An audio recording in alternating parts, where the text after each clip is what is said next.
Hi, welcome to another edition of Spotlight On. This is our final part. This is part 4 in our final segment on the Danbury Westerners Hot Stuff Breakfast.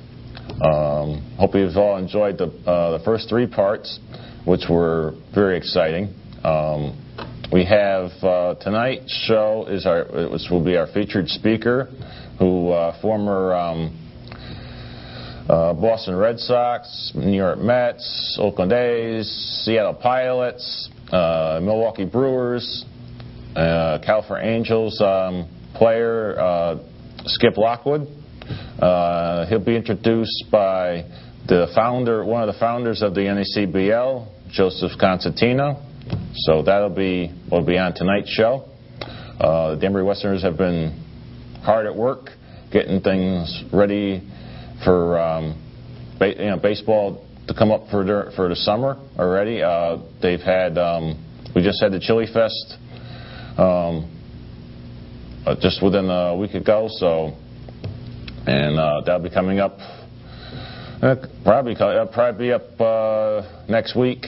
You'll be seeing parts of the Chili Fest, which will probably be 2 shows as well. So you'll be seeing a lot of the Danbury Westerners. There was a lot of good music. We had a lot of outpouring for that day of people. Chili ran out within the first hour and a half. The chili for a lot of people were sold out.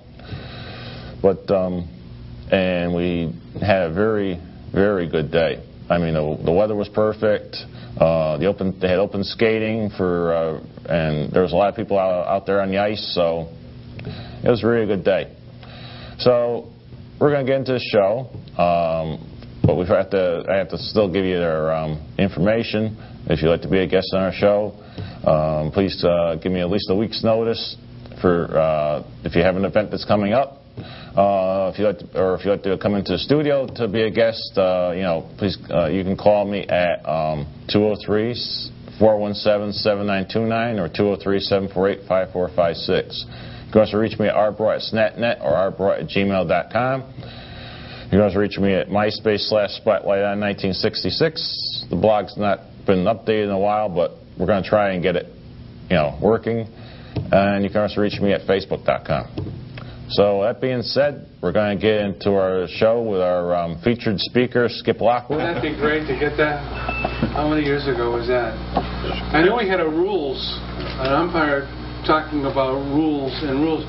I tried to call time out one day after I threw a curveball and it was heading out of the ballpark. I don't know why they wouldn't let me call time out. It was a perfectly good thing to do.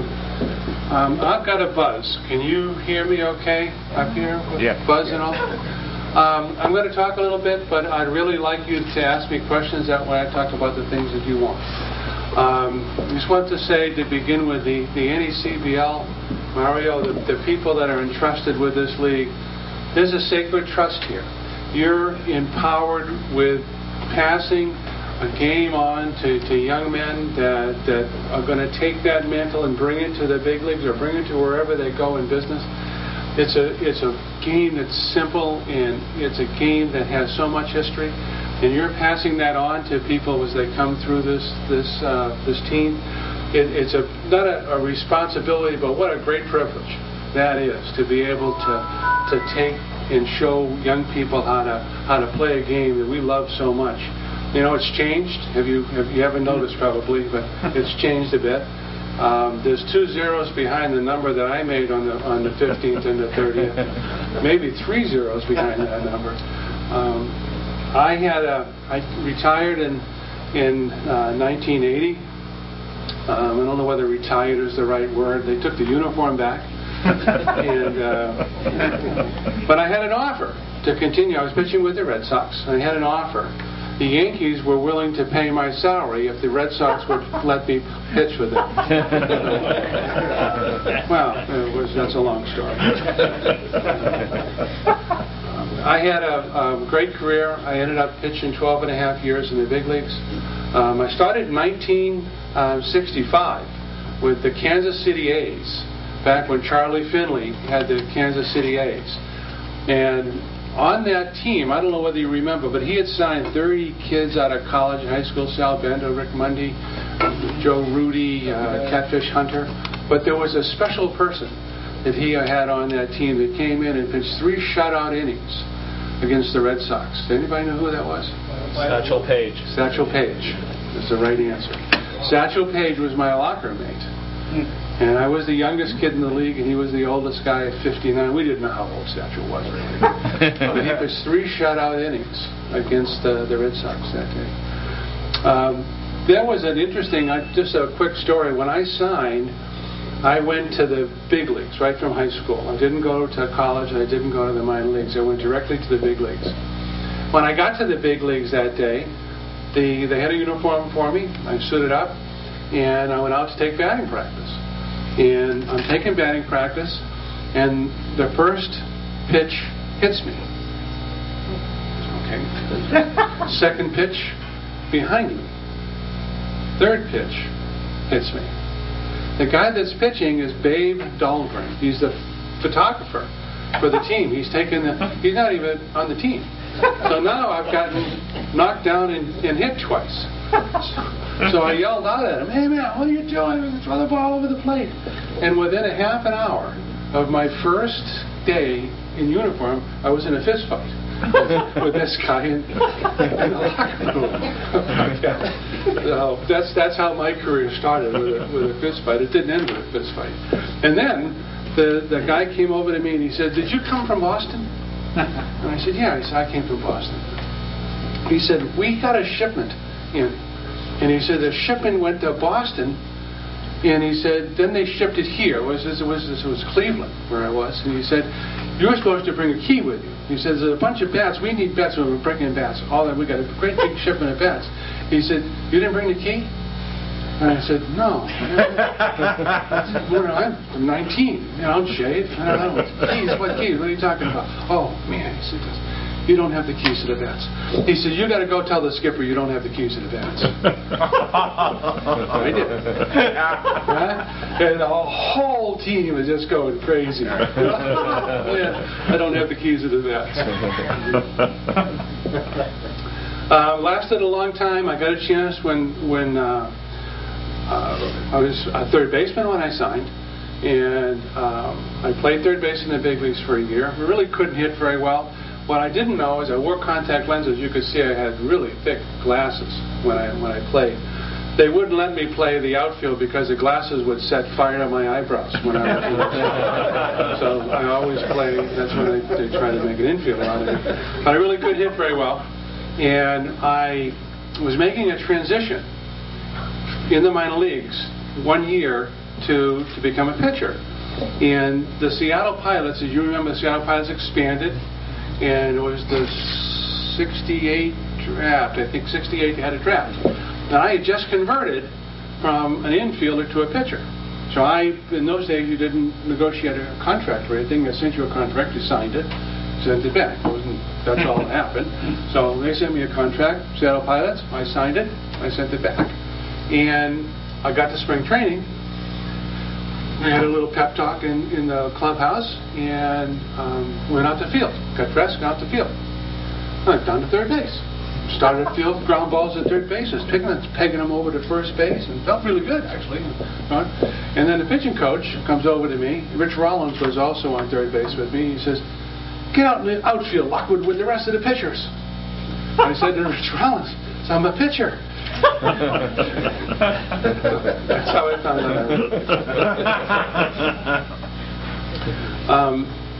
I had a lot of experiences with teams that weren't so good, and we played were in ballparks where nobody really came. Milwaukee was certainly one of those ballparks. They tried to do everything they could to have people come to the ballpark and see us play and everything. Milwaukee was the Braves, and when the Braves left, they left a big hole in the state, the culture and everything. The people really hadn't forgiven us when we got there. The day that we got there, we were the bus and everything had the gear on it. This was 1970. Left spring training, and it was on its way to Seattle. That's where the team we were going to play on. We had Seattle shirts on, hats and everything like that. But the team got sold the last week of spring training, and so the team went to Milwaukee. We didn't have any uniforms. We didn't have any bats, we didn't have any balls, we didn't have anything. We had no uniforms. So they had to stop the truck. This is a true story. Stop the truck to cop. Some of my stories aren't as true as others. Robin Roberts last week says, "No, those stories aren't true." So they stopped the truck halfway through, and they redirected to Milwaukee. What they did is they took pilots off the uniforms and they sewed provers. So you can see. It was amazing. I have played with some real characters. I have enjoyed playing with some guys that were funny people. When I came to the Mets, I flew in from Virginia, and I landed at LaGuardia, and got my bags. Kate, what year was it? 75. My wife in the back, Kathleen's been with me almost 40 years.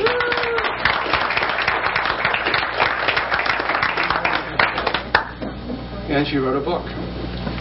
I want to tell you, wife writing a book is the scariest thing.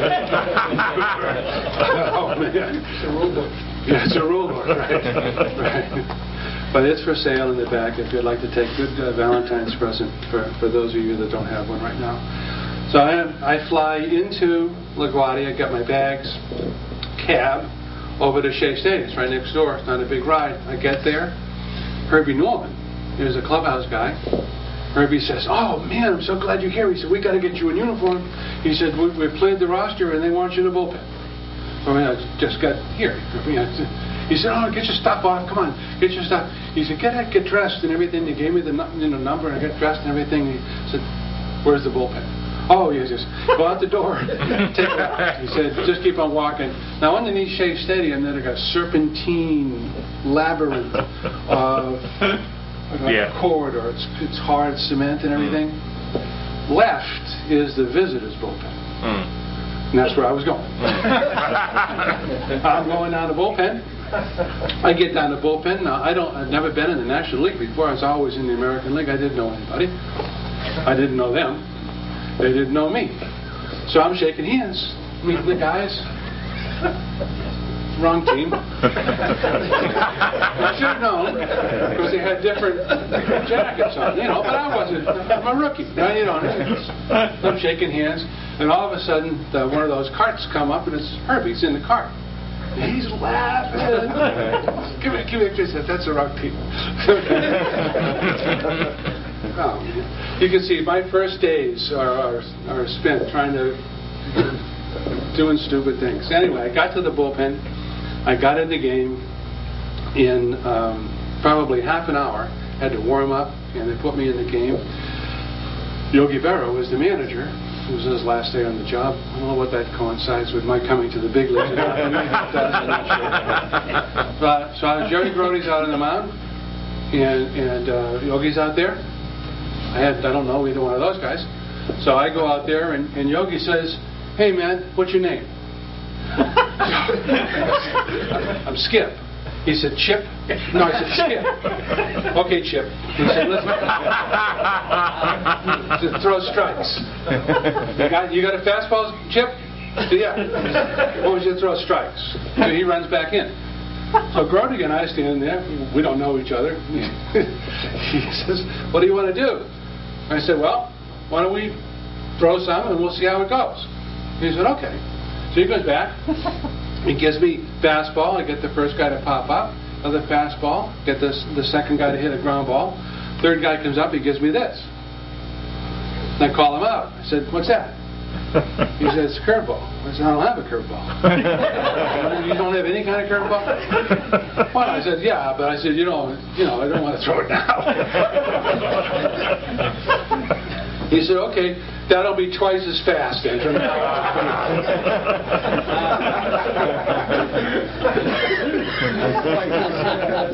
Thank you. Jerry was a prankster.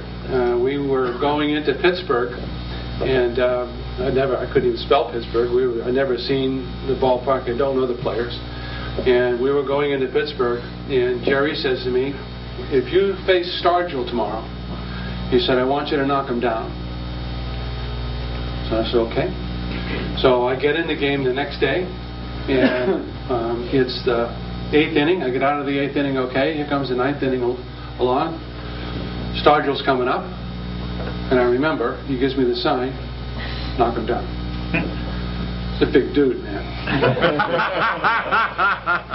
Mad-looking guy. I didn't want to hit him, so I threw it behind him. Way behind him. And knocked the bat boy down. The bat boy was going to charge the mound, too. He was close. I could see it in his eyes. He was coming out. So Stargell doesn't know what to do now. So Grody's talking to him. And he says, you saw the glasses I wore. He said, this guy, thick glasses, man. He really throws hard. And he says, you can't see anything, really. I only caught him once. He said, I don't know where this is coming. So now I'm out there, and I can hear whistling.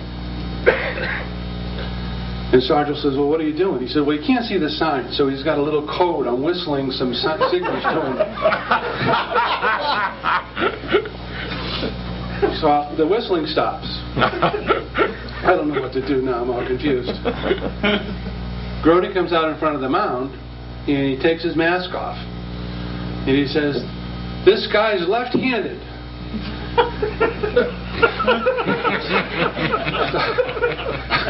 You can't see me? No, he can't see. It's a blur. And he said, I just wanted to make sure, because when he threw that first pitch, he might have thought you were right-handed.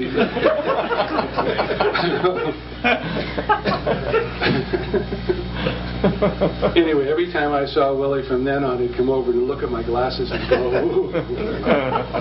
I got out of that game and had a pretty good career with the Mets. I enjoyed New York. I lived in Connecticut. It was a good time for my career. I was sorry that it ended. I was, at the end of my career, it happened so quickly, and maybe some of the people in this room who have a few years on it will understand. Things go by so quick you forget to enjoy it. You forget to stop and say, well, this is my career. This is the only chance I'm going to get to do this, and I really wish that I could stop, but I never did. I never really took a chance to congratulate myself for doing what I did, or enjoy, or even become close with very many of the players. And that's a shame. I wished I had done more of that.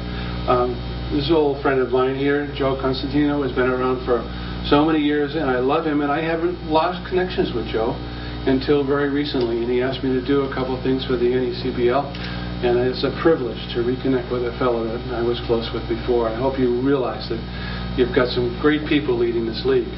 I have one more story, and then I'll entertain questions.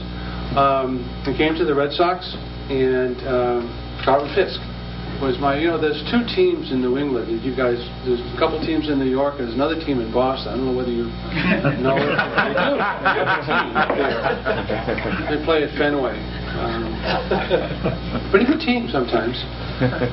I got there. It was Yaz, Evans, Fisk. We had a pretty good team. But Carlton Fisk was a hoot. And I was, when you pitch, you have your starting pitchers, and then you've got your closers. You pitch at the end. The guys that pitch in the middle, they would pitch mop-up. What mop-up means is they don't want to waste anybody else. They want to have somebody go in and put numbers up on the board. And if you get hit, you get hit. Then there's nobody else coming in. I used to pitch mop-up a lot. So we were in Chicago, and I was slated to pitch mop-up. Mike Therese started the game, got hit very hard. So it was my game in the third inning. And I wasn't pitching great. First inning, I threw a couple pitches that were souvenirs. And I'm okay with that, I walked a guy, and then I gave up another souvenir. And if you know Chicago, this is a Bill Beck ballpark. It's one of the old showmen. The scoreboard explodes. Every time you give up a home run, the home team hits a home run, they shoot the scoreboard off, right? There's a lot of fireworks. Fireworks are hitting other fireworks. Up, and there's so many fireworks because of the home runs. So I don't know what to. I'm standing out on the mound. It was Chet Lemon that hit the ball, and he was rounding second base and give me a nod. And I'm standing on the mound. I'm watching the fireworks, and Carlton Fisk comes out. We're both standing on the mound watching the fireworks. Pretty good fireworks. Kind of black because of all the other ones that were out there, but it was okay. And now the phone in the bullpen's off the hook, so I know they can't even contact anybody in the bullpen, so there's nobody coming in for me. So I said to Carl, I said, well, what are you doing out here, man? He said, Skippy, I'm going to tell you the truth. He says, I need to give the scoreboard time to reload.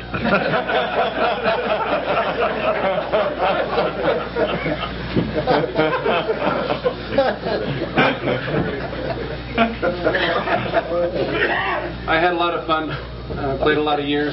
If you were a Red Sox season ticket holder, maybe you thought there was one too many years.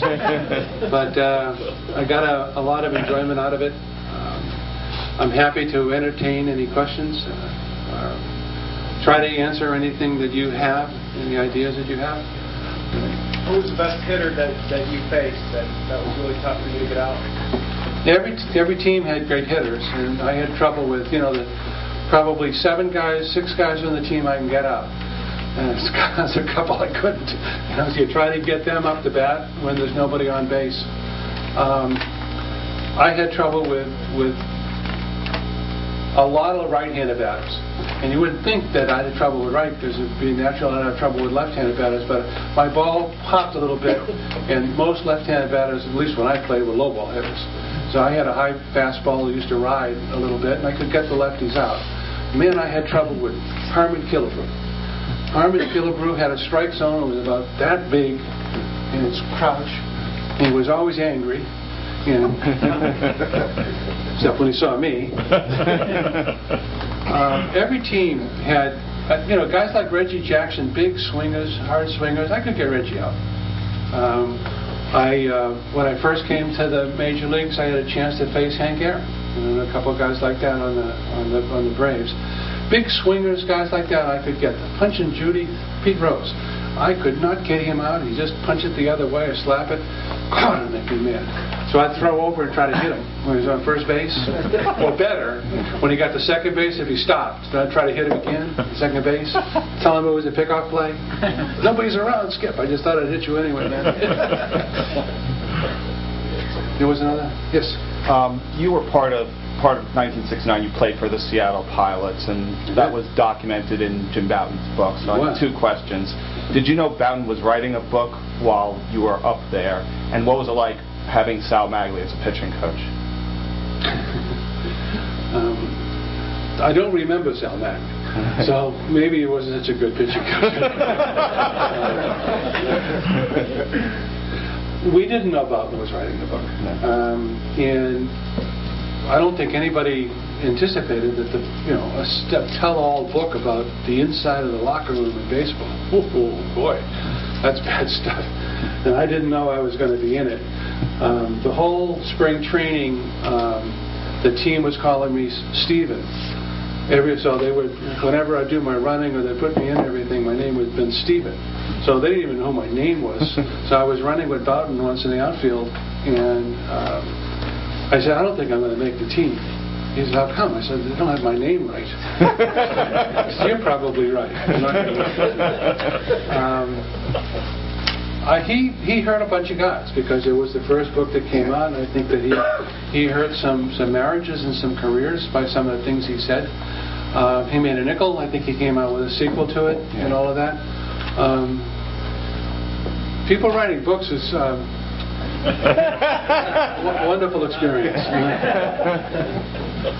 It depends on how you start, what you start out to do. If the editors are giving you, trying to get you to do things that you don't want to do. I think there's some books that are out there that are very misleading and don't tell the whole story the way it should be told. How are we doing? Yes, sir. there some of your ballparks you like or dislike? Like, oh, I don't want them. Hoping they skip me on this trip. I don't want to pitch in Fenway or Comiskey or. Those are two of them. The little ones, man, you don't want to pitch in the little ballparks. And I always felt like I had a green paint in the back, and whenever I pitched at Fenway, it was just so close right there. Actually, the fence in Fenway is tougher for left-handed batters because they can just slide that ball, that outside fastball, they slide it off the fence out there. I had trouble in ballparks where the home plate was a long ways from the screen. I felt like I was pitching in a big yard. You know, if I had a place where home plate was close to that screen, like Shea, I felt better. I felt like it was closer to me, like an obstacle thing, and I wasn't trying to throw to the catcher. I was trying to throw through the catcher. I was trying to throw a ball that was going to carry, that was going to go past the catcher. The catcher was going to intercept it and stop it. But I was never throwing to him. I was throwing past him, through him. So some of the National League ballparks were huge. And ballparks like Cleveland. Cleveland's forever. When I played there, they hold 80,000 people in that ballpark. There's a guy who used to beat a drum way out in center field. Constantly beat a drum out there. He would never shut up. He's still out there beating a drum. You could pitch in front of 20,000, 30,000 people, and you would not even see them in some of these ballparks. I loved Yankee Stadium. I thought the Yankee Stadium was great. Shea was wonderful. Pitching in both of the ballparks in Chicago were tough on me. The White Sox ballpark, when I pitched there, had AstroTurf on the infield. Grass on the outfield. Oh baby! Richie Allen played for that ballpark, and I threw a curveball to him once, and I said no, and he hit it. Woo! By me, I didn't put a kill. Absolutely would have killed. Yes, sir. After all these years, how's your arm? My arm's great. I switched. You just see? I'm good. As in, I'm fine. I can reach home plate now, but even better than I could before. I haven't tried to pitch 30 years, so I don't really know. I did coach Little League. I could get those little leaguers out. You still take them, huh? Yeah. Look up. That's right. You've been great. Thank you very much. Any more questions? What's your wife's book name?